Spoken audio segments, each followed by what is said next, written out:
వారి చేతికి డబ్బానిచ్చి బాబా చేతిని పట్టుకొని బాబా రూపాయి రూపాయి అనేది. బాబాకు ఆ పిల్లలంటే చాలా ప్రీతి.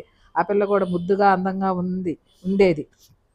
బాబా ఆ పిల్లని ముద్దు పెట్టుకొని చేత్తో నిమిత్తు పొట్టకు అదిమి పట్టుకునేవారు. బాబా అలా పొట్టకు ఒత్తి పట్టుకున్న ఆమెని మనసు మాత్రం రూపాయి మీదే.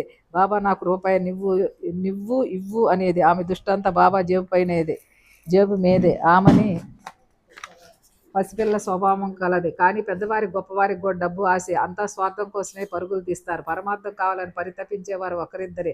ఆ పిల్ల బాబా ఒడిలో కూర్చునేది. ఆమె తల్లి బాబాకు దూరంగా కట్టడ బయట ఉండి బాబా ఇచ్చేవారు కదలకుండా అక్కడే ఉండని ఆ పిల్లకు సై చేసేది. నేను మీ బాబుకు ఏమైనా రుణపడ్డారా? వచ్చి ఊరికే నా వెంట పడుతున్నావు, పనికి మాలిందాన, ఊరికే ధర్మానికి తినే రకం అని బాబా కోప్పడేవారు. కానీ ఆ కోపం పైపైనే వారి లోపల ప్రేమ తరంగాలు ఉప్పొంగుతూ ఉంటాయి.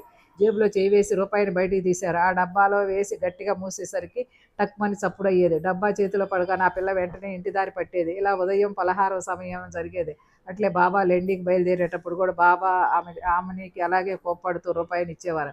ఇలా ప్రతిరోజు ఆమెనికి 2, జమిలీ కారు, దాదా కెల్కర్కు 5, భాగ్యకు సుందరికి చెరువుకు 2, తాత్యాకు 10 నుండి 15, ఫకీర్ బాబాకు 15 నుండి 50 వరకు, పేదవారికి 8 నిత్య నియమంగా పంచేవారు. ఇటువంటి వారి దానశీలత కీర్తి విని మద్రాసు బృందం వారి స్వార్థంతో డబ్బు కొరకు భజన చేయటం మొదలుపెట్టారు. బయటకు దారి భజన బాగానే ఉన్నా వారి మనసుల్లో అత్యంత ద్రవ్యలోభం. బాబా డబ్బిస్తారన్న ఆశతో ఆ కుటుంబం వారి షిరిడీలో ఉన్నారు. వారిలో 3కి బాబా చాలా డబ్బు ఇవ్వాలని ఆశ. కానీ ఒక స్త్రీ మాత్రం సాయి పాదాల యందు భక్తి ఉండేది. మేఘాలను చూసి ఆనందంగా నాట్యం చేసే నెమలి వలె, చంద్రుని చూసి ఆనందించే చకోరు వలె ఆమెకు బాబా యందు గౌరవద